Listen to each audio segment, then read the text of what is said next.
Everyone, আমি তোমাদের সামনে আবার একটা মিনি ব্লগ নিয়ে চলে এসেছি। তো বন্ধুরা, আজকের আমি বিকেলে একটু ঘুরু করতে বেরিয়ে পড়েছিলাম। তো আমি কোথায় গিয়েছিলাম সেটাই তোমাদের সামনে আজকে শেয়ার করব। স্কিপ না করে পুরো ভিডিওটা দেখতে থাকো। Mission complete. আমরা এখন যাচ্ছি ফুচকা খেতে, 10 টাকার 12টা ফুচকা খেতে। তো দেখা যাক। ওই দেখো কত ভিড় জমেছে। এই যে বন্ধুরা, চলে এসেছি। কত ভিড়, আদেও আছে তো ফুচকা, জানি না আছে কিনা। প্রচুর ভিড়।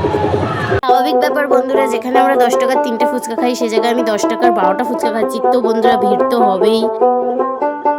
বন্ধুরা, আর কোনো জায়গা নেই। 10 টাকার 12টা ফুচকা, আমি 20 টাকার 24টা ফুচকা খেয়েছি। টাকা উসুল। যারা চলে আসো, যারা খাবে তারা চলে আসো। খেয়ে বাড়ি আসার পথে ওখানে একটা মন্দির ছিল, তো মন্দিরে আমরা ঢুকলাম। তো ওটা হচ্ছে ছোট কাছারির মন্দির। ভোলে বাবার মূর্তিটা কত বড়, দেখে মনটা পুরো শান্তি হয়ে গেল। তো আজকের বিকেলটা খুব ভালো করে কাটালাম, সত্যি খুব ভালো লাগলো। তোমাদের ভিডিওটা কেমন লাগলো অবশ্যই আমাকে কমেন্ট করে জানিও। নেক্সট ভ্লগের জন্য তৈরি থেকো আর প্লিজ সাবস্ক্রাইব করে দিও।